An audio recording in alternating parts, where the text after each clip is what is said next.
အဲ့တော့တွေးဆုံပြီးတဲ့နောက်မှာပေါင်းစည်းသွားကြတယ်တရဝရိဟာတွေးဆုံတာတော့တတော့ကြီးအရေးမပါဘူးပေါ့နော်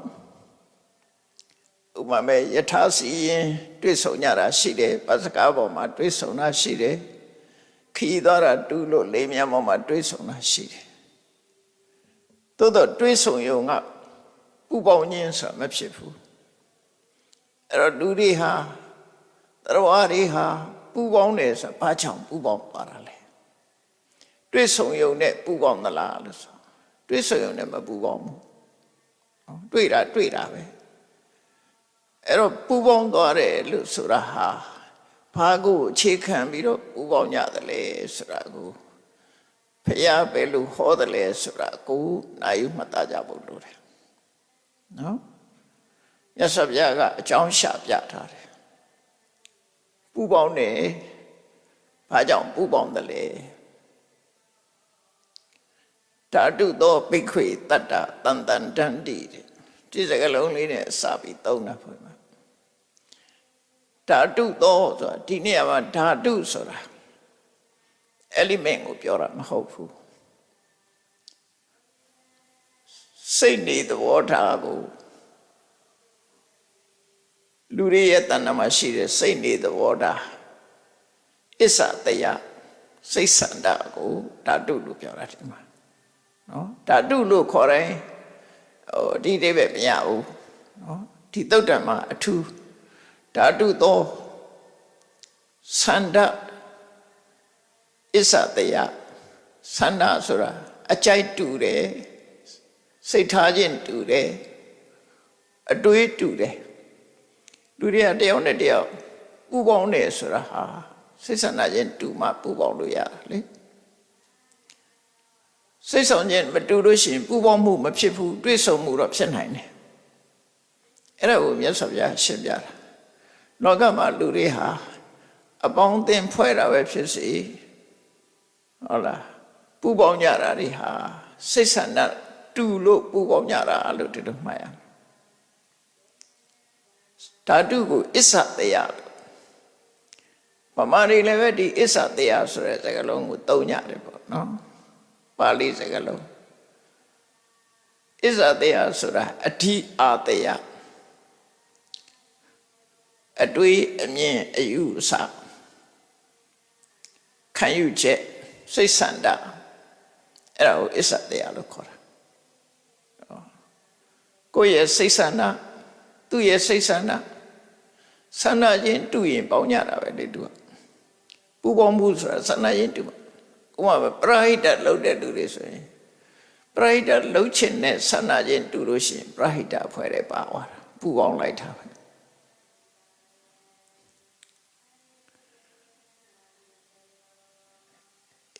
မူရင်းစေဝါကြိုက်တဲ့ပုဂ္ဂိုလ်တွေအပျော်ကျူးကြိုက်တဲ့ပုဂ္ဂိုလ်တွေကလည်းပူပေါင်းမိသွားတာပဲစာပေကျမ်းကမှာပါဏသဟယလို့ခေါ်တယ်တောက်ဖို့တောက်ဖက်ဒီလည်းပူပေါင်းသွားတာခေါ်တာပေါ့ဆန္ဒတူလို့ပူပေါင်းတာဆန္ဒတူတဲ့အခါကျတော့အလုတ်တူသွားတယ်အဲ့ဒီဆန္ဒတူမှုဟာအဓိကစိတ်တွေသဘောထားနဲ့စိတ်ဆန္ဒတူညီမှုဟာအဓိကသူကလည်းတာဝါဒနာပါတယ်ကိုယ်ကလည်းဝါဒနာပါတယ်ဥပမာပြောကြတယ်လေအခုအနုပညာလုပ်တယ်ဆိုတာအနုပညာဝါဒနာပါတဲ့လူတွေပေါင်းတာပဲလေအတိမုတ်ဝါဒနာပါရင်အတိမုတ်ဝါဒနာပါတဲ့လူတွေပူပေါင်းကြတာအစိုးကအရေးတိဝါဒနာပါတဲ့လူကလည်းအစိုးကအရေးတိသမားတွေပူပေါင်းမှုဖြစ်တာပဲလေတွေ့ဆုံမှုဆိုတာတော့ပွဲလန်းသွေးရှိတဲ့အခါမှာဆုံမိတဲ့အခါဆုံမိတယ်ဒါပေမဲ့ပူပေါင်းမှုမဟုတ်ဘူးအဲ့ဒါနော်ဒါကြောင့်မို့တွေ့ဆုံခြင်းနဲ့ပူပေါင်းခြင်းဟာဘာကြောင့်ပူပေါင်းလဲဆိုတာကိုမြတ်စွာဘုရားအတိသုတ်တမှာရှင်းပြတာဒါလည်းမှတ်သားစရာကောင်းတယ်လောကလူတွေဆိုတာအပေါင်းအသင်းနဲ့နေကြတာဖြစ်တယ်လေတူတယောက်တည်းနေကြတာမဟုတ်ဘူးအဲ့တော့ပေါင်းအသင်းနဲ့နေတဲ့အခါမှာသူနဲ့ကိုယ်နဲ့ဘယ်လောက်ပဲဝေး ဆန္ဒတူလို့ရှိရင်အဖွဲ့အစည်းနဲ့ဖြစ်စေအလုံးနဲ့ဖြစ်စေပူးပေါင်းကြတာပဲပူးပေါင်းမှုကဖြစ်လာတယ်ဘယ်နေရာမှာဆိုပူးပေါင်းမှုဖြစ်လာတတ်တယ်ဆန္ဒတူလို့ပူးပေါင်းတယ်အစ္ဆတရားတူလို့စိတ်တွေသဘောထားချင်းတူလို့ပူပေါင်းတယ်ဆိုတာကိုရည်ညွှန်းပြီးတော့မြတ်စွာဘုရားကဓာတုသောတတ္တတန်တန်တန္တိဓာတုသောအစ္ဆတရားစိတ်ဆန္ဒအလိုအားဖြင့်တတ္တတတ္တဝါတွေဟာတန်တန်တန္တိပေါင်းစုံပူပေါင်းပြီးကြတယ်သမင်တိဟုတ်လားညီညွတ်စွာရှင်တွဲကြတယ်သူတို့ဆိုလို့တယ်အဲ့ဒါကိုချက်ဖွင့်ထွင်ပြီးတော့ပြောလိုက်တဲ့အခါကျတော့ဟိနာဓိမုတ်တိကာဟိနာဓိမုတ်တိဂိဟိတတ္တိတန်တန်တန္တိသမင်တိဟိနာဆိုတာအောက်တန်းကြတဲ့မမြင့်မြတ်တဲ့ကိုချင်းတရားတဲ့မှာတမိုးမရှိတဲ့အောက်တန်းနောက်တန်းကြတဲ့စိတ်နေသဘောထားတွေအဓိမုတ်တိဆိုတာနှလုံးသွင်းဆန္ဒခုနဓာတုလို့ဆိုတာဒီအဓိမုတ်တိကိုပြောတာပဲအစ္ဆတရားကိုပြောတာနော်အဓိမုတ်တိနဲ့အစ္ဆတရားနဲ့တူအဓိမုတ်တိဆိုတာသူ့အချက်ကိုအချက်သူဆန္ဒကိုဆန္ဒသူ့အမြင်ကိုအမြင်အမြင်ချင်းတူရင်ပေါင်းတာပဲဆန္ဒချင်းတူရင်ပေါင်းတာပဲအဲ့ဒီမှာဟိနာဓိမုတ်တိကာအောက်တန်းကြတဲ့ကိစ္စတွေပေါ်မှာဝါဒနာပါရခြင်းတူတဲ့ပုဂ္ဂိုလ်တွေဟာတဲ့သူလိုဝါဒနာတူတွေနဲ့ပဲပုံပေါင်းတယ်အတောက်စားဝါဒနာပါတဲ့လူကအတောက်စားဝါဒနာပါတဲ့လူနဲ့ပေါင်းတယ်ပညာရေးလိုက်စားတဲ့ပုဂ္ဂိုလ်တွေကပညာရေးလိုက်စားတဲ့ပုဂ္ဂိုလ်တွေနဲ့ပေါင်းတယ်လူမှုရေးလှုပ်ချင်တဲ့ပုဂ္ဂိုလ်တွေကလူမှုရေးလှုပ်သူတွေနဲ့ပူပေါင်းကြတယ်လောကရေးချီးကြည့်အကြောင်းမဲ့ဖြစ်နေတာမဟုတ်ဘူးပူပေါင်းမှုတွေရှိနေတယ်အဲ့တော့ကိုယ့်ကိုဆင်ញစဉ်းစားမှာငါဟာဘယ်သူနဲ့ပူပေါင်းတယ်လဲငါရဲ့ပူပေါင်းမှုစိတ်တွေသဘောထားမွန်မြတ်တာဟုတ်ကဲ့လားကိုယ်ဆန်းစစ်ဖို့လို့ကောင်းကျိုးချမ်းသာကိုပေးနိုင်တဲ့စိတ်တွေသဘောထားဟုတ်ကဲ့လားအဓိမုတ်တိနှလုံးသွင်းတရားလို့ပြောစိတ်ထဲမှာကြိုက်တယ်အဲ့ဒါကိုဒီနေရာမှာအစ္ဆတရားအဓိမုတ်တိဆိုဒီပါဠိစကားလုံးနဲ့အတူတယ်မြတ်စွာဘုရားကပထမမကောင်းတဲ့အောက်တန်းကြတဲ့စိတ်နေသဘောထားရှိတဲ့ပုဂ္ဂိုလ်တွေကတဲ့သူ့လိုအောက်တန်းကြပြီးတော့စိတ်နေသဘောထားရှိတဲ့ပုဂ္ဂိုလ်တွေနဲ့ပူးပေါင်းနေတဲ့တခါစိတ်ဆန္ဒမြင့်မြတ်တဲ့ပုဂ္ဂိုလ်တွေကသူ့လိုပဲစိတ်ဆန္ဒမြင့်မြတ်တဲ့ပုဂ္ဂိုလ်တွေနဲ့ပဲပူးပေါင်းတယ်ဒီနှစ်ခုကဖြောင်းပြန်ပြန်ပြီးတော့ပူးပေါင်းလို့မရဘူးနော်စိတ်ထားယုံညံ့တဲ့ပုဂ္ဂိုလ်တွေကစိတ်ထားယုံညံ့တဲ့ပုဂ္ဂိုလ်ချင်းပဲပေါင်းလို့ရတယ်စိတ်ထားမြင့်မြတ်တဲ့ပုဂ္ဂိုလ်တွေကစိတ်ထားမြင့်မြတ်တဲ့ပုဂ္ဂိုလ်အဲ့ဒါကိုဗမာလို့ပြောတဲ့အခါမှာဗမာစာပေထဲမှာအသုံးလေးတစ်ခုရှိတယ်ခောတိနာခောနောသမနေနာသမနောဆိုရှေးတော့သုံးကြတယ်ပေါ့နော်ခုခေတ်တော့သုံးတာနည်းသွားတယ်ဆိုတော့တဲ့အဓိပ္ပာယ်ကခောတိနာခောနောဆိုတာနွားတွေနဲ့ပဲပူပေါင်းတာပဲနွားကစိတ်နဲ့မပူပေါင်းဘူးနွားချင်းပဲပေါင်းစုံခြင်းပူပေါင်းခြင်းအကြီးကနွားနဲ့ပဲပူပေါင်းတယ်သမနေနသမနော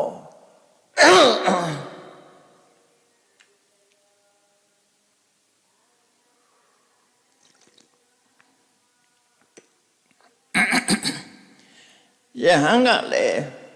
ယဟန်နေနဲ့ပဲပူပေါင်းတယ်ခောနိနာခောနောသမနေနသမနောဆိုတာဝါဒနာတူရစိတ်ဆန္ဒတူရပူပေါင်းကြတယ်ဆိုတဲ့အဓိပ္ပာယ်ကိုသုံးတဲ့စကားလုံးအဲ့ဒါရှေးတုန်းကတော့သုံးတတ်တယ်အဲ့ဒီရှေးစာအုပ်တွေထဲမှာပါတတ်တယ်ခောနိနာခောနောသမနေနသမနောဆိုတာပါဠိစာပေရရတဲ့အသုံးလေးတစ်ခုပေါ့ဆိုလိုတာကတော့စိတ်ကောင်းရှိတဲ့လူတွေကစိတ်ကောင်းရှိတဲ့လူတွေနဲ့ပေါင်းတယ်စိတ်ကောင်းမရှိတဲ့လူတွေကစိတ်ကောင်းမရှိတဲ့ပုဂ္ဂိုလ်တွေနဲ့ပေါင်းတယ် ဗမာစကားနဲ့ရှင်းပြောမယ်ဆိုရင်ဝါဒနာတုရပေါင်းတယ်ဆိုလို့ရှိရင်ဒီခေတ်လူတွေပို့နာလဲလောက်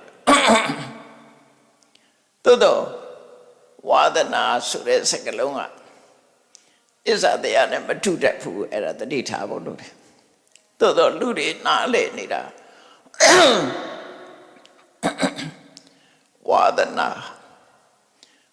ဒနာဆိုတာ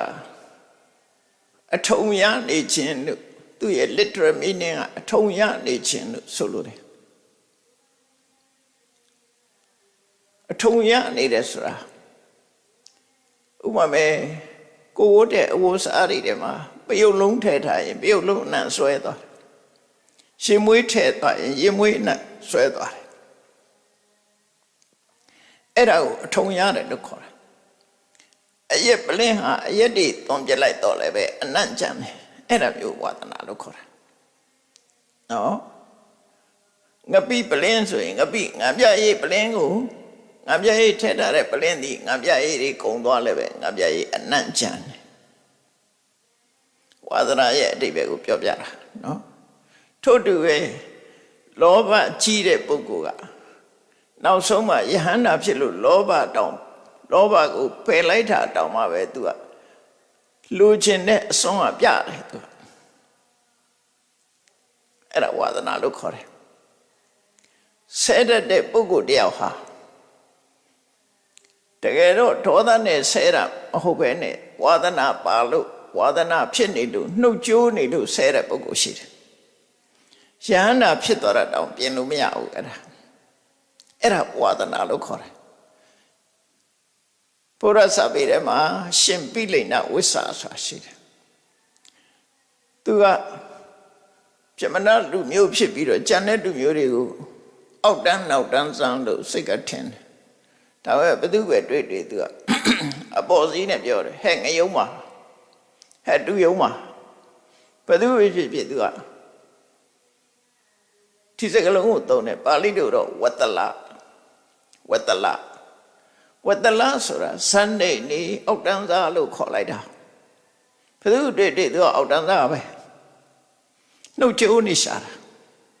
လူမြင်လိုက်တာနဲ့အောက်တန်းစားလို့အဲ့နှုတ်ကြိုးပြီးတော့ဖြစ်ပေါ်နေတာဝါဒနာလို့ခေါ်တယ်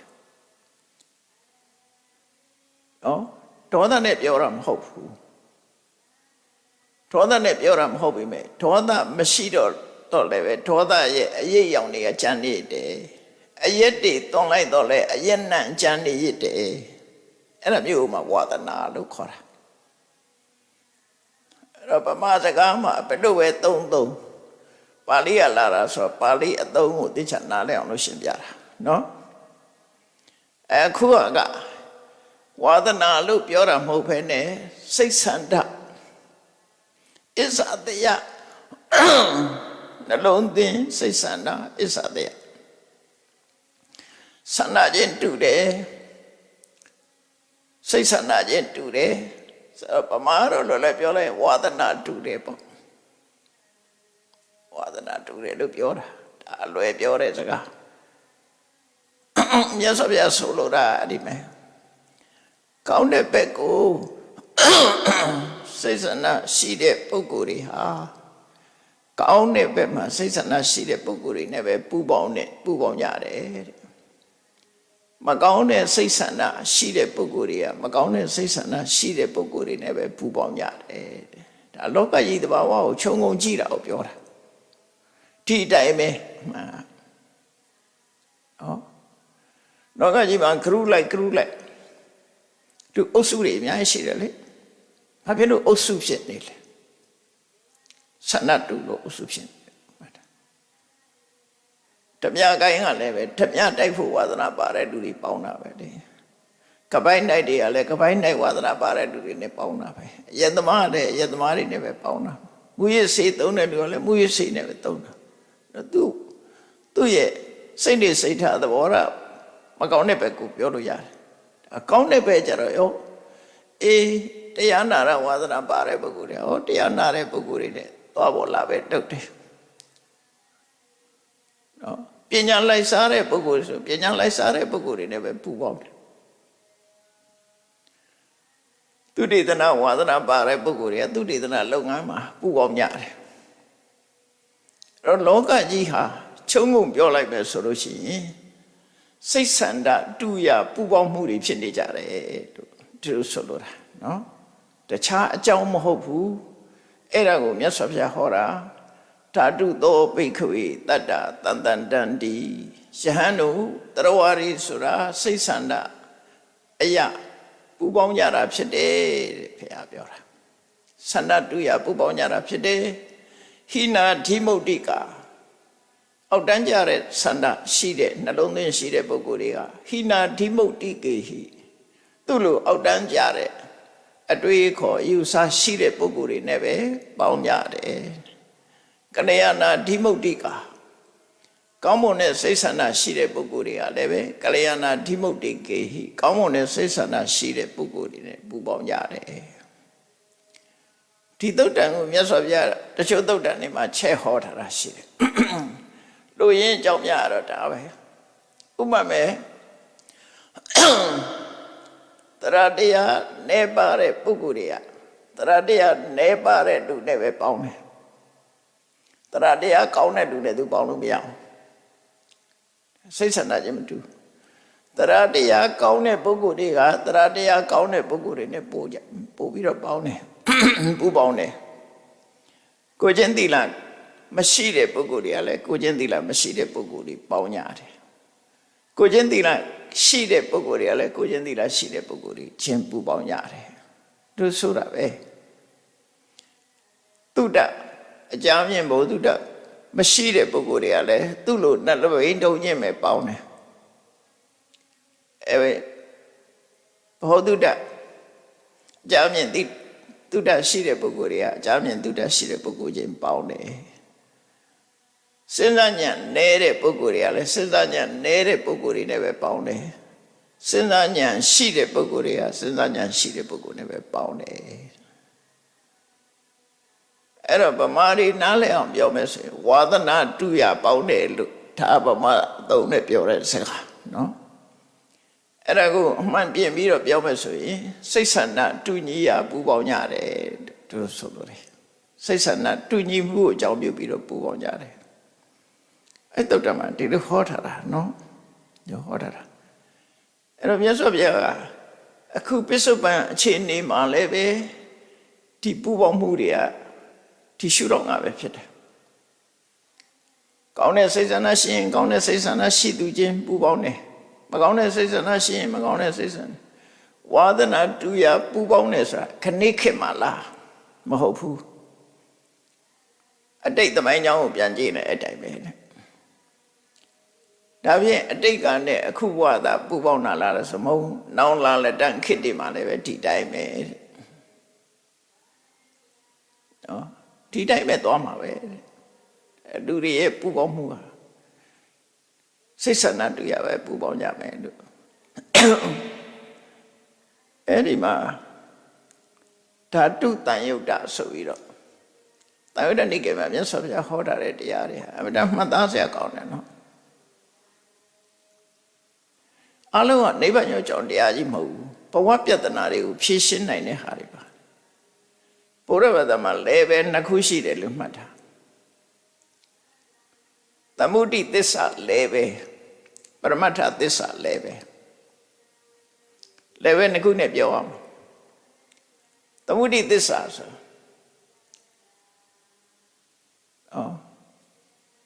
အများအတိမပြုတ်ထားတဲ့အများကအတိမပြုတ်လို့မှန်နေတဲ့အမှန်တရားကိုသမုဒိသစ္စာ general consensus လို့ပြောတာ consensus အလုံးကသဘောတူပြီးသတ်မှတ်ထားတာအဲ့ဒါသမုဒိအဲ့ဒါကိုလည်းအမှန်တရားလို့ပြောလို့ရတယ်သို့တော့ပရမတ္ထသစ္စာ ultimate truth ကြတော့သမုဒိသစ္စာကအမှန်လို့ပြောတာအစင်းမြင့်လည်းပဲရောက်တဲ့အခါအမှားဖြစ်သွားတယ်အမှန်မဟုတ်တော့ပဲကြတော့အတုလည်းပဲနဲ့သူမှန်တယ်ဥပမာသမုဒိသစ္စာလည်းပဲနဲ့ဘာတွေဟောတော့ဘုရားကအေးလူမိုက်ကိုမပေါင်းရဘူးပညာရှိကိုပေါင်းရမယ်သ တင်တော်တဲ့အရာမှာနေရမယ်ဘုဒ္ဓတာစီဝရမယ်မိဘကိုပြုစုလို့ကြွေးရမယ်မိဘကလည်းသားသမီးတွေကိုစောင့်ရှောက်ရမယ်မကောင်းမှုတွေကိုရှောင်ရမယ်ကောင်းတဲ့လုပ်တွေလုပ်ရမယ်ဆိုမင်္ဂလာတရားတော်တွေကိုဖော်ဆောင်ပေးတာသမုဒိသစ္စာလည်းပဲနဲ့ဖော်ဆောင်တယ်အဲ့ဒါပရမတ္ထသစ္စာလည်းပဲမဟုတ်ဘူးအဲ့ဒါကိုနားလဲဖို့လို့တယ်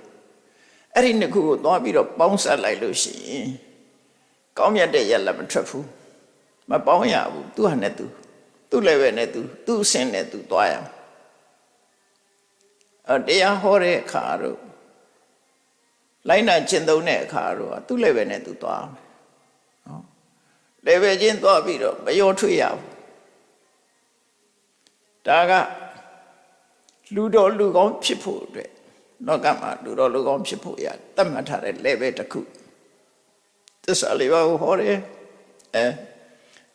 သမုဒိသစ္စာမှာမိဘဝတ္တရားသာသမီဝတ္တရားပေါင်းတဲ့ဆက်ဆံရေးလူမှုရေးအိမ်နောက်ဘက်ရဲ့အချင်းချင်းလိုက်နာရမယ်ဝတ္တရားအလုသမားနဲ့အလုရှင်လိုက်နာရမယ်ဝတ္တရားရဟန်းတန်ခါနဲ့လူကိုကြောင်းလိုက်နာရမယ်ဝတ္တရားလေတိအင်္ဂလာချီဘုန်းကြီးနဲ့လူလေတိအင်္ဂလာချီဒါကတော့ခရစ်ယာန်အသုံးပါကလာချီဆိုတာဘုန်းကြီးလေတိကလူကိုကြောင်းလူကိုကြောင်းနဲ့ဘုန်းကြီးအပြန်အလှန်ဆက်သွယ်ရေးဆိုတာဒါတွေကသမုဒိသစ္စာလည်းပဲပြောတာဒါကဘုန်းကြီးဒါအယဟန္တာငါသမုဒိသစ္စာလည်းပဲပြောတာအဲ့ဒါကိုဖောက်ဖျက်လို့လည်းမရဘူးအမေပါဆိုမှအဖေပါဆိုမှကျန်တဲ့လူနဲ့သွားတန်ထုထားလို့မရဘူးလေအမေကအမေပဲအဖေကအဖေပဲညီကောင်မောင်နှမလည်းညီကောင်မောင်နှမပဲစရင်သာဖြတ်လို့ရမယ်တဘာဝအနေထားဖြတ်လို့မရဘူးဒါဒီရင်အေးကိုဖြတ်လို့မရဘူးဆိုပါတော့ဒါသမုဒိသစ္စာလည်းပဲကိုပြောတာပရမတ္ထသစ္စာလည်းပဲကြတော့အဲ့ဒီ discrimination ဆိုဒီကန့်သတ်ချက်တွေအကုန်ဖြုတ်လိုက်တယ်အမေဘောလောရမယ်ကိုတရားအဖေဘောလောရမယ်ကိုတရားမိသားစုပေါ်လိုက်တာမယ်ကိုတရားဆိုဒါတွေမရှိတော့အဲ့ကြတော့အလုံးကယုံနဲ့နာနှစ်ခုပဲရှိတယ်ဘယ်သူပဲဖြစ်ဖြစ်ယုံနဲ့နှစ်ခုပဲရှိတယ်အဲ့ဒါကပရမတ္ထသစ္စာလည်းပဲလို့ခေါ်တယ်အဲ့ဒါကပဲပုဂ္ဂိုလ်တွေလိုက်နာအောင်ဆိုနိဗ္ဗာန်လိုချင်တဲ့ပုဂ္ဂိုလ်တွေနိဗ္ဗာန်ရဖို့ရအတွက်အစင်မြင့်ကြိုးစားနေတဲ့ပုဂ္ဂိုလ်တွေအတွက်သူတို့တောင်မှဆက်ဆံရေးကြတော့သမုဒိလည်းပဲနဲ့ဆက်ဆံရတယ်အသိဉာဏ်ကြတော့ပရမတ္ထသစ္စာလည်းပဲနဲ့သွားရတယ်မြတ်စွာဘုရားလည်းအဲ့လိုသွားနေတာပဲလေမြတ်စွာဘုရားတရားဟောနေတာတချို့ကသမုဒိသစ္စာလည်းပဲအနည်းဟောတာရဟန်းတို့လူမိုက်ကိုမပေါင်းသိရဘူးလူမိုက်ကိုပေါင်းသိလို့ရှိရင်ဒီလိုဆိုးကျိုးတွေရနိုင်တယ်ဆိုတာဒါသမုဒိသစ္စာလည်းပဲပြောတာဒါပရမတ္ထသစ္စာလည်းပဲကြတော့လူမိုက်ဆိုလည်းမရှိဘူးလူလိမ္မာဆိုလည်းမရှိဘူးရှုံးတဲ့နတ်နှစ်ခုပဲရှိတယ်ရှုံးတဲ့ကိုမအောင်တဲ့ဆက်ဆက်မလုပ်ရဘူးဆိုသူကနားမလဲဘူးရူပခန္ဓာဝိရဏခန္ဓာသင်ညာခန္ဓာသင်္ခါရခန္ဓာခန္ဓာ၅ပါးကိုမပေါင်းသိရဘူးဆိုဘယ်သူကနားမလဲဒါပရမတ္ထသစ္စာလည်းပဲပြောတဲ့စကားတွေအဲ့ဒါကြတော့နားလဲဖို့ပရမတ္ထသစ္စာအဆင့်သမားတွေကနားလဲရမယ်အဲ့ဒါအသိဉာဏ်နဲ့ပဲသိရတယ်အသိဉာဏ်နဲ့သိတာလူလောကမှာတုံချလို့ရတာမဟုတ်ဘူးတခါတလေကြတာအစစ်မြင့်လည်းပဲလို့ခေါ်တယ်ဘာအတွက်အစစ်မြင့်လည်းပဲဟောတယ်လဲ ultimate reality ultimate truths ဘာအတွက်ဟောတာတော့ရှင်ထဲမှာဆွဲလန်းနေတဲ့တွေ့တာမှုကိုဖျောက်ဖို့တွေ့တာမှုတွေတမဲမှုတွေမုံတိမှုတွေမဖျောက်နိုင်သေးသမျှကာလပတ်လုံးသူကတန်တရားဟောကလွတ်ဖို့မရှိဘူးတန်တရားဟောကလွတ်ချင်လို့ရှိရင်ဘာလို့အောင်အမေဆိုတဲ့အမေလို့သိတဲ့အတိအစာဖြောက်အောင် အဖေလို့သိတဲ့အသည့်ငါကိုငါညီမစတဲ့ဒီလိုအတွေးတွေကစဖြောက်ပြီးတော့ရှုပ်တဲ့နှမျိုးပဲဆိုတာကိုသိဖို့လိုတယ်အဲ့ကြမှာဖြောက်လို့ရအဲ့ဒါနိဗ္ဗာန်ကိုလိုချင်တဲ့ပုဂ္ဂိုလ်ကြတော့ပရမတ္ထသစ္စာလည်းပဲကနေမြတ်စွာဘုရားဟောတယ်လို့မှတ်ရမှာအဲ့တော့သူ့လည်းပဲနဲ့သူသွားတယ်လို့မှတ်တာလည်းပဲနှစ်ခုစလုံးဟာသူ့ဆင့်နဲ့သူမှန်တယ်လောကထဲမှာနေရင်သမုဒိသစ္စာလည်းပါနဲ့ပဲနေရမယ်သိတဲ့အခါမှာပရမတ္ထသစ္စာလည်းပဲနဲ့သိရမယ်ပရမတ္ထသစ္စာလည်းပဲနဲ့မသိနိုင်ရင်တွေ့တာမှုတွေတာယောဇဉ်တွေပဲဖြတ်နိုင်ဘူးဖြတ်တဲ့နိလန်ကိုပြောတာဒါနော်သူ့လည်းပဲနဲ့သူအဲ့လိုသွားတယ်လို့ပြောဟုတ်ပြီမြတ်စွာဘုရားကအခုချိန်မှလည်းပဲစိတ်ဆန္ဒတူရပူပေါင်းကြတယ်အတိတ်တုန်းကလည်းစိတ်ဆန္ဒတူရပဲပူပေါင်းကြတယ်နောင်လာမဲ့ခဘာတွေနောင်လာမဲ့နှစ်တွေမှလည်းပဲစိတ်ဆန္ဒတူရပဲပူပေါင်းကြလိမ့်မယ်လို့ဒါဒီသုတ်တံမှာဒါအဓိကထားဟောလိုက်တာပဲအဲ့ဒီနေရာမှာဒီသုတ်တံနဲ့ဆက်ဆက်ပြီးပြောတဲ့အခါကျတော့ခုနတရားတရားရှိမရှိဘောဓုတရှိမရှိကိုကျင့်သီလရှိမရှိအသိပညာရှိမရှိစာကတရားရှိမရှိဆိုတာတွေကြတော့လေအဲ့ဒါတွေကလည်းသဘောတူရအဲ့ဒါလောကမှာပြောမယ်ဆိုရင်တော့အများကြီးပဲဖြစ်တယ်နော်ပြောလို့ဆုံးလို့ကုန်မှာမဟုတ်ဘူးလူတွေရဲ့လုပ်ငန်းကိုင်တာတွေနဲ့ပြောရင်မကုန်နိုင်ဘူးဒါကြောင့်မို့မြတ်စွာဘုရားတခွန်းနဲ့ပဲပြောလိုက်တယ်တတ္တဝါတွေရဲ့ပူပေါင်းမှုဟာစိတ်ဆန္ဒတူရပူပေါင်းတာဖြစ်တယ်စိတ်ဆန္ဒတူမှအများနိုင်လေတဲ့စကားဆိုဝါဒနာတူမှပူပေါင်းလို့ရတယ်လို့ဆိုတာဝါဒနာတူခြင်းစိတ်ဆန္ဒတူခြင်းဒီအကြောင်းတစ်ခုပဲအဲ့ဒါနဲ့ပတ်သက်ပြီးတော့မြတ်စွာဘုရားကဒီလက်တွေ့ထောက်ပြတဲ့သုတ်တန်လေးရှိတယ်ရာဇဂိုမြို့မှာတောင်ငါးလုံးရှိတယ်မြို့ပြင်ပတ်ရန်ထားတဲ့တောင်ငါးလုံးရှိတယ်တောင်ငါးလုံးကခိုရာဇဂို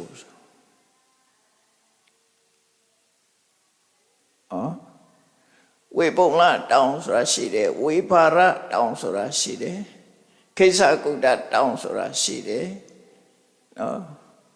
နောက်ပဏ္ဏဝတောင်ဆိုတာရှိတယ်ဣတိကိတိဆိုတောင်ရှိတယ်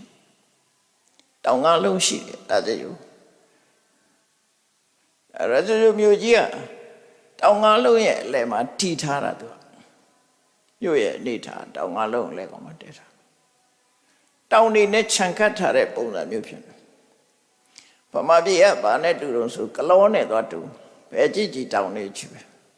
ကလောဆိုတဲ့စကားတစ်ခါမေးကြည့်လိုက်တဲ့အခါကလောဆိုတဲ့စကားလုံးကဗမာစကားလုံးမဟုတ်ဘူးရှမ်းစကားလုံးလားမသိဘူးအဲ့တော့ပြောတာသူတို့ကလောက်လို့ခေါ်တယ်ကလောက်ဆိုတာထေအိုးကြီးလို့အမျိုးဟုတ်တော့မသိဘူးသူများပြောတာမှတ်ထားတာနော်မညင်နဲ့မှကိုလည်းရှမ်းစကားမတတ်ဘူးအဲ့ဒီကလောက်ဆိုတာအနေကလောဖြစ်လာတာလို့ပြောတယ်ဟုတ်တော့ဟုတ်တယ်ကလောဆိုတဲ့မြို့ဟာဟိုဘက်ကြည့်လိုက်လဲတောင်ပဲဒီဘက်ကြည့်လိုက်လဲတောင်ပဲတောင်ကြားထဲမှာတဲအိုးကြီးလို့ဖြစ်နေလို့ကလောလို့ခေါ်တာတဲ့ရောက်တဲ့နေရာတော့မေးကြည့်တာပဲဘာလို့ကလောခေါ်တာတော့ပြောနိုင်တဲ့လူလည်းရှိတယ်မပြောနိုင်တဲ့လူလည်းရှိတယ်တခါတော့ဟိုညာဒေသလာတဲ့လူတွေမေးကြည့်တယ် homeland ဆိုတဲ့စကားလုံးကဘာစကားလုံးလဲကွာအင်္ဂလိပ်ကလည်း homeland ဆိုလို့ရှိရင်ကိုယ့်ရဲ့နိုင်ငံလို့အဓိပ္ပာယ်ရတယ်လေ homeland home ဆိုတာအိမ်ပဲ land ကမြေကိုယ့်နိုင်ငံကိုသုံးရင် homeland လို့သုံးလို့ရတယ်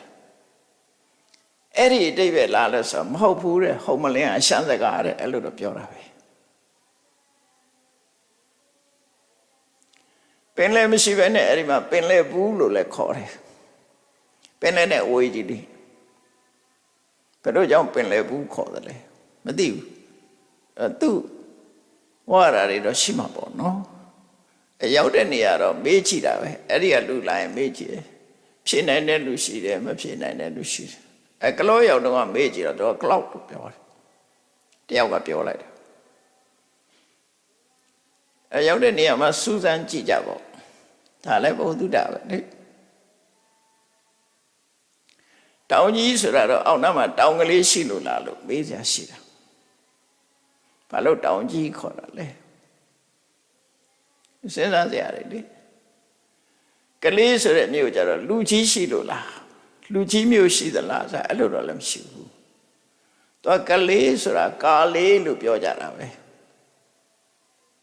ကာလေးကနေကလေးဖြစ်တယ်လို့ဒီလိုပြောတာအဲ့တော့ဗမာမှာဒီအသုံးအနှုန်းတွေနဲ့ပတ်သက်ပြီးတော့အမျိုးစုံရှိတာပေါ့ဘာကိုအကြောင်းပြုပေါ်တယ်ဆိုတာဟာတခါတည်းရန်ပျောက်ကွယ်သွားတယ်ပျောက်ကွယ်သွားတော့မသိတော့ဥပမာမန္တလေးအခုလူတွေကလွယ်ရေးနဲ့မန္တလေးတဲ့မန္တလေးဆိုတာတောင်ကိုအကြောင်းပြုပြီးတော့မန္တလေးလို့ခေါ်တာအဲ့တောင်ကမန္တလေးတောင်အဲ့လိုလည်းပြောကြတာရှိတယ်နောက်တစ်ခါတချို့ကလည်းမင်းကလေးတောင်မင်းကလေးဆိုတာဘယ်သူခေါ်တာတော့ဆိုအနောထားရဲ့သားမင်းသားအဲ့ဒီဘက်မှာနေဦးတယ်လို့ပြောစောလူမင်းစားလေအဲ့ဒါကိုသူ့ကိုအကြောင်းပြုပြီးတော့မင်းကလေးကနေပြီးတော့မန္တလေးဖြစ်တယ်လို့လည်းပြောကြတယ်ဘယ်ဟာအမှန်တုံးဆိုတာတော့မသိဘူးပေါ့နော်ပြောကြတာကိုပြောတာဒါပေမဲ့အပြောဆိုရှိတယ်ဆိုတော့မှတ်ထားတာပေါ့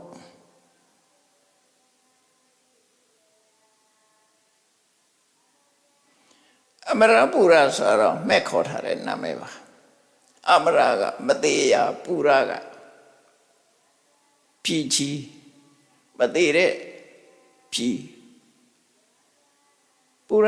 စင်ကာပူဆိုတာလေကြည့်ပါလားစင်ကာပူကစင်ဟပူရပဲအမရပူရတော့လို့မူရင်ကစင်ကာပူရစင်ကာဆိုတာချင်းသိ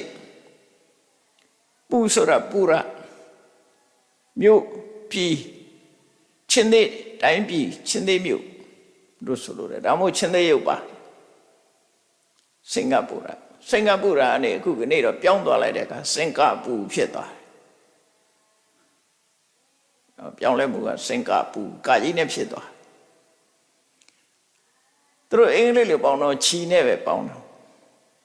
ဗမာလိုရေးတဲ့အခါကျလို့ကာကြီးဖြစ်သွားတယ်မသိဘူး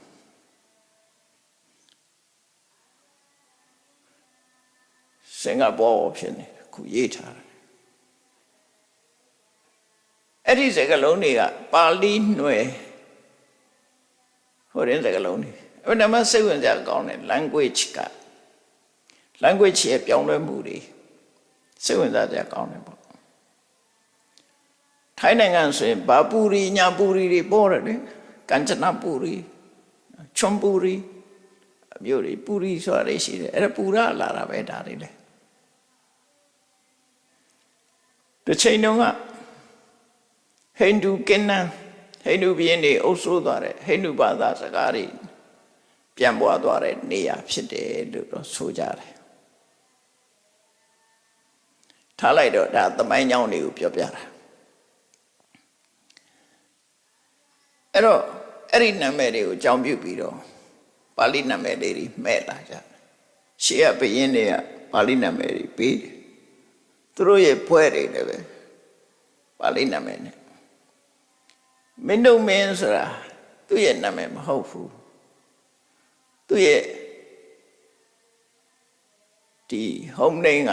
အိမ်မခေါ်တဲ့နာမည်ကမောင်လွင်နဲ့ဦးလွင်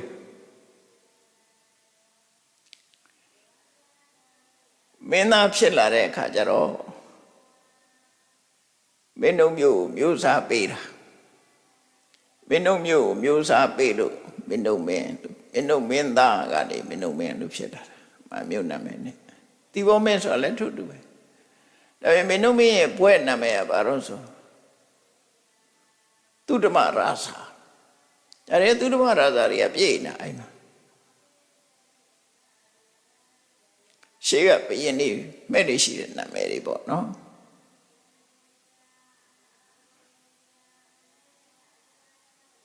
ကဲဒါတွေထားလိုက်တော့ပြောင်းလဲမှုဆိုတာအများအားရှိတယ်လို့မှတ်ထားဖို့ဒါတော့တစ်ခါလူတွေကမေးရရှိတယ်အခုကရွတ်နေတဲ့ပြိတ္တကဖျားလက်တဲ့တုန်းကလည်းဒီတိုင်းပဲလားလို့ဆိုဘယ်လိုလုပ်သိမှာလို့နော်ဖျားရွတ်တုန်းကလည်းဒီအတန်ပဲလားပေါ့ဥမာပဲဆိုတော့နော်ကရဏီယမထကုသလေနယန္တတန္တံပရံပိသမစ္ဆာဖျားလက်တဲ့ကလည်းဒီတိုင်းပဲလားဆိုဘယ်လိုလုပ်သိမှာတော့မပြောင်းလဲဘူးတော့မရှိဘူးပြောင်းလဲမှာပဲအတန်တွက်တရားပြောင်းလဲတာအင်္ဂလိပ်စကားလည်းပြောင်းတာပဲလေအများကြီးပြောင်းလာတယ်အင်္ဂလိပ်စကားလုံးဘယ်ဘာသာမှမပြောင်းတာမရှိဘူးမြတ်စွာဘုရားဟောတာတဲ့အတိုင်းသဗ္ဗေသင်္ခါရအနိဋ္ဌလှုပ်ထားတာတွေမှန်သမျှဟာထာဝရမဟုတ်ဘူးတဲ့ခေပြောင်းရင်ပြောင်းမှာပဲမန္တလေးကလည်းမန္တလေးဖြစ်နေပြီခုပြောင်းတာပဲလေစကိုင်းကလည်းစကိုင်းဖြစ်သွားပြီအခုကလည်းပဲခူးဖြစ်သွားပြီရှမ်းကုန်းကလည်းရန်ကုန်ဖြစ်နေပြီ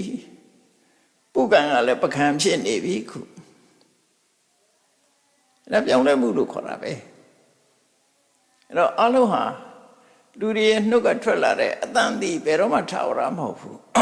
အဲ့တော့ရှုစားရမှာတော့ဖျားဟောခဲ့တဲ့တရားတွေဟာဒီတန်လားလို့ဆိုတာကြတော့ဒီတန်လို့ကြီးပြောလို့တော့မရဘူးသို့တော့ဒီစကလုံးပဲဒီစကလုံးဒီအဓိပ္ပာယ်နဲ့ဟောတယ်လို့တော့ဆိုနိုင်တယ်ပေါ့နော်အဓိပ္ပာယ်ကတော့တူတယ်လို့ပြောလို့ရတယ်ဘာလို့လဲဆိုအဓိပ္ပာယ်တူတယ် meaning ကအဓိကကြတယ်ပေါ့နော်အဲ့လိုပဲဖတ်ဆိုလိုတဲ့အဓိပ္ပာယ်မှာသွားတူတယ်လို့ပြောတော့လွယ်မှမှုလည်းရှိကောင်းရှိနိုင်တာပေါ့ပြောလို့မရဘူးဒါကြောင့်မို့လို့ edit လုပ်ရတယ်ဆိုတာအဲဒါကြောင့်လုပ်ရတယ်ပြီးတဲ့ကသုံးပုံကသံဃာနာတင်ပြီးတော့ edit လုပ်လာခဲ့ရတာတစ်ခုနဲ့တစ်ခုဆက်ပြီးတော့လုပ်ရတယ်အခုလည်းဒီသုတ်တံမှာမြတ်စွာဘုရားဟောတာတဲ့အဓိပ္ပာယ်ကတော့ဒါပဲတရားရည်ရဲ့ပူပေါင်းမှုဟာဣဇာတရားကိုခြေခံတယ်စိတ်ဆန္ဒတူညီမှုကိုခြေခံပြီးတော့ပူပေါင်းမှုတွေဖြစ်တယ်ဒါကတော့သိကြတယ်ဒီအဓိပ္ပာယ်ပဲခဏလေးဒီအဓိပ္ပာယ်ပဲလေဘယ်တော့မှမလွယ်ဘူးဒါကတော့မှန်တယ်ဝါသနာတူရပူပေါင်းရတယ်ဟုတ်တယ်ဝါသနာမတူတဲ့လူပူလို့မှမရပူပေါင်းတယ်ဆိုကြတဲ့ဝါသနာတူတာပူပေါင်းတယ်အဲ့တော့အဲ့ဒါနဲ့ပတ်သက်ပြီးတော့မြတ်စွာဘုရားကပို့ပြီးတော့ထင်ရှားအောင်ယဟန်တွေကိုပြောတဲ့အခါမှာရာဇဂဟရာဇကျုမြို့ပတ်ဝန်းကျင်မှာတောင်ငါးလုံးရှိတယ်အဲ့တောင်ငါးလုံးတွေကခိစ္ဆကုတဆိုတဲ့ခိစ္ဆကုတ်တောင်ခိစ္ဆကုတတောင်ပေါ်မှာမြတ်စွာဘုရားသရင်သုံးနေတယ်ခိစ္ဆကုတကျောင်းမှာတောရကျောင်းကြီးရှိတယ်ပေါ့တောင်ပေါ်မှာအဲကြောက်တုံးလိမ့်ချခံရတော့ငါလည်းခိစ္ဆကုတပဲထေဝရကကြောက်တုံးနဲ့လိမ့်ချလိုက်တာလေအဲ့ဒီမှာပဲနော်အဲ့တော့ယဟန်တန်ဃာတွေကခိစ္ဆကုတမှာတောရကျောင်းတွေရှိတော့အဲ့ဒီမှာနေကြတာများတယ်မြို့ထဲမှာနေလို့မရှိကြဘူးတောမှာပဲသွားနေကြတယ်အဲ့တော့မြတ်စွာဘုရားကလည်းအဲ့ဒီခိစ္ဆကုတတောရကျောင်းမှာနေတဲ့အချိန်မှာမြတ်စွာဘုရားရဲ့အနိပတ်ဝန်းကျင်တောရကျောင်းတွေမှာယဟန်တန်ဃာတွေရှိကြတယ်ယဟန်တန်ဃာတွေရှိတဲ့ထဲမှာအဲ့ယဟန်တန်ဃာတွေဟာတွေ့ဆုံပြီးတဲ့နောက်မှာပူပေါင်းနေကြတယ်ပူပေါင်းမှုတွေဖြစ်လာတယ်ဖခင်အဲ့ဒါကိုမြင်တွေ့သွားတာဆိုရစို့မြတ်စွာဘုရားနဲ့မလှမ်းမကမ်းမှာလမ်းလျှောက်ပြီးတော့စကားပြောနေတဲ့အုပ်စုတွေခေတ္တကိုကြောင်းပတ်ဝန်းကျင်မှာလမ်းလျှောက်ပြီးတော့စကားပြောနေကြတယ်တ တရားစကားပြောတာပေါ့ထွေလာကိလာတွေတော့မပြောပါဘူးအဲ့ဒီမှာရှင်သာရိပုတ္တရာနဲ့တွဲဖက်ပြီးတော့စကားပြောနေတဲ့ပုဂ္ဂိုလ်တွေရှိတယ်နောက်ရှင်မောကလန်နဲ့တွဲဖက်ပြီးတော့လမ်းလျှောက်ရင်းစကားပြောနေကြတာအဲ့ဒီပုဂ္ဂိုလ်တွေလည်းရှိတယ်ရှင်မကတ္တဗနဲ့အတူတွဲပြီးတော့လမ်းလျှောက်ရင်းစကားပြောနေတဲ့ပုဂ္ဂိုလ်တွေရှိတယ်ရှင်အနုရုဒ္ဓနဲ့တွဲဖက်ပြီးတော့လမ်းလျှောက်စကားပြောနေတဲ့ပုဂ္ဂိုလ်တွေရှိတယ်ရှင်ပုံနာဆိုတဲ့ပုဂ္ဂိုလ်နဲ့အတူတကွတွဲဖက်ပြီးတော့လမ်းလျှောက်ပြီးစကားပြောနေကြတယ်ရှင်ဥပါလိဆိုတဲ့မထေရနဲ့အတူတွဲဖက်ပြီးတော့လမ်းလျှောက်ပြီးစကားပြောနေကြတယ်နောက်ဆုံးကတော့ရှင်ဒေဝဒတ်နဲ့သူ့နဲ့အပေါင်းအသင်းရောင်ရင်းနေရလည်းပဲလမ်းလျှောက်နေကြတယ်ယန္တန်ကတွေဆိုတာကိုယ်စိတ်ဆန္ဒတူရပူပေါင်းပြီးတော့စကားပြောကြတယ်အဲ့မှာအဲ့ဒီမြင်ကွင်းကိုမြတ်စွာဘုရားမြင်လိုက်တာအဲ့တော့ဘုရားဟာမြင်တာကိုကြည့်ပြီးတဲ့အခါမှာဒီ statement တစ်ခုပေါ့ message တစ်ခုပေးချင်တယ် message တရင်စကားပေးတာလူတွေမှတ်သားဖို့ရအတွက်အဲ့ဒီမြင်ကွင်းကိုကြည့်ပြီးတော့မြတ်စွာဘုရားယဟန်တွေကို message ပေးတာခုနဟာပဲဟောအဲ့တော့ဘယ်လို message ပေးတော့ဆိုယဟန်တို့တွေ့ကြလားဟိုမှာရှင်သာရိပုတ္တရာနဲ့တတွဲရှင်မောကလန်နဲ့အဖွဲ့ကတတွဲရှင်မကတ္တဗတို့ရှင်ဥပလူတို့သူ့ဖွဲ့နဲ့သူတတွဲစီစဉ္ညာလျှောက်ပြီးစကားပြောနေကြတယ်တွေ့ကြလားဟိုမှာသူတို့ကစကားပြောရင်လမ်းလျှောက်နေကြတယ်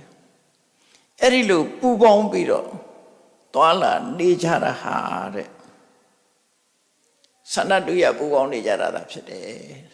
အဲ့ဒီ message ကိုပေးချင်တာဗျာသာရိပုတ္တရာနဲ့တွဲဖက်ပြီးတော့လမ်းလျှောက်နေတဲ့ကိုတော်တွေကပညာလိုလာတဲ့ပုဂ္ဂိုလ်တွေပညာထက်ထန်တဲ့ပုဂ္ဂိုလ်တွေရှင်သာရိပုတ္တရာပညာထက်မြက်တယ်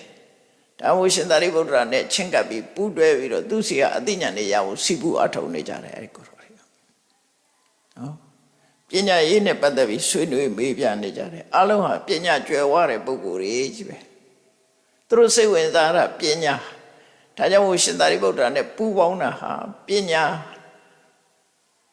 ကြီးမားတဲ့ဆိုတဲ့အခြေခံချင်းတူလို့သူတို့ပေါက်ရတယ်အဲ့ဒီပုဂ္ဂိုလ်တွေက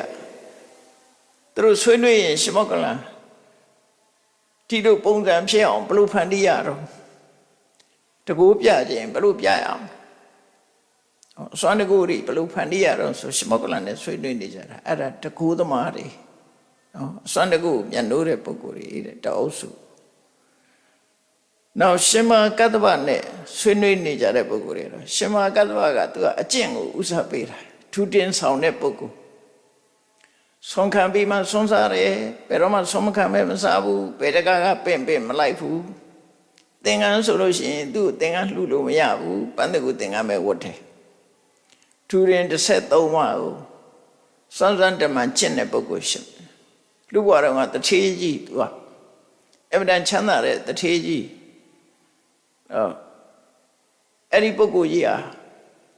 သူချမ်းသာမှုတွေကိုစွန့်လွတ်ပြီးယူမှန်မြောင်းနဲ့ချိနေတယ်လို့ပဲ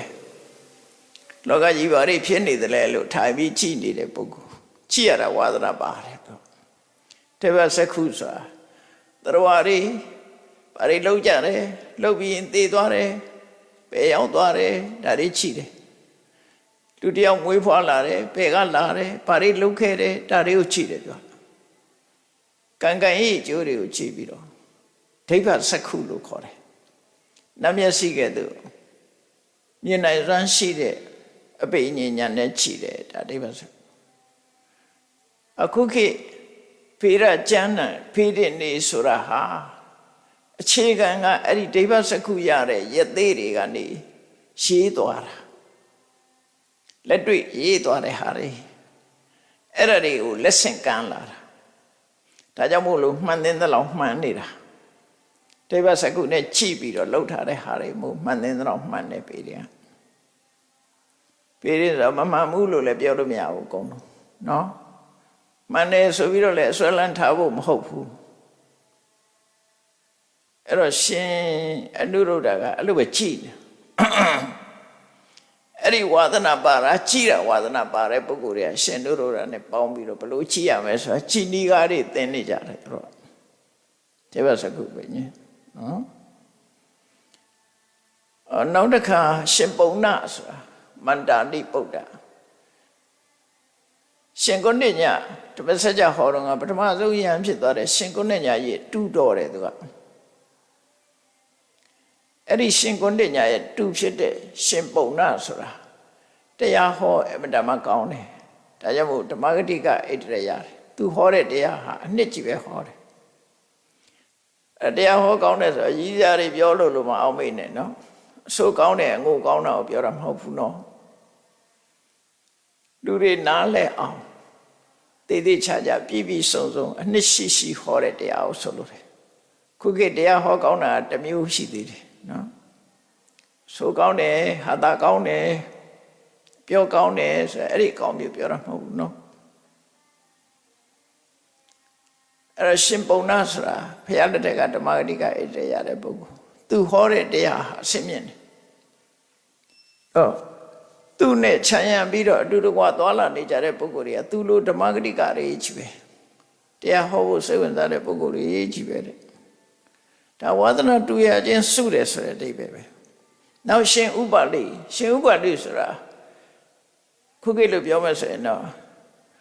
ဥပရိပညာရှင်ပေါ့နော်ဥပရိပညာရှင်ဝိနည်းနဲ့ပတ်သက်တဲ့မြတ်စွာဘုရားပြညတ်တဲ့ဥပရိတွေနဲ့ပတ်သက်ပြီးတော့သူကသိဝါဒနာပါတယ်အဲ့ဒါကိုမှတ်တမ်းတင်တယ်ဝိနည်းဆောင်ဖြစ်တယ်ဒါပေမဲ့သူနဲ့ပေါင်းစုံတဲ့ပုဂ္ဂိုလ်တွေကလည်းပဲဝိနည်းဝါဒနာပါတဲ့ပုဂ္ဂိုလ်တွေကြီးပဲအဲ့လိုနေကြတယ်တဲ့နောက်ရှင်အနန္ဒာရှင်အနန္ဒာနဲ့အတူတွေ့ကြတဲ့ပုဂ္ဂိုလ်တွေကြတော့ရှင်အနန္ဒာကဘ ഹു တုတ္တကျွယ်ဝတယ်ပိဋကသုံးပုံဟာစာရီသူကအကုန်ရတယ်အဲ့တော့ဘ ഹു တုတ္တကျွယ်ဝခြင်းတဲ့ပုဂ္ဂိုလ်တွေကရှင်အနန္ဒာနဲ့ပေါင်းကြတယ်သူတို့လည်းဘ ഹു တုတ္တလိုလာတဲ့ပုဂ္ဂိုလ်တွေနောက်ဆုံးကြတော့ရှင်တေဝထရှင်တေဝထကသူလည်းပဲသူ့အဖွဲ့နဲ့သူလမ်းလျှောက်နေသူကြတော့ဘယ်လိုဘုံကြည့်အောင်လုပ်အောင်လဲတရားတော်မှာချီးညိုအောင်ဘယ်လိုလုပ်အောင်လဲဘုံကြည့်အောင်ဘယ်လိုလုပ်အောင်လဲဒါပဲတွေးနေသူလူတွေထင်ကြီးအောင်ငါဘာလုပ်အောင်လဲအဲ့ဒါကိုပပိစ္ဆလို့ခေါ်တယ်အောက်တန်းကြတဲ့စိတ်ဆန္ဒတွေရှိတယ်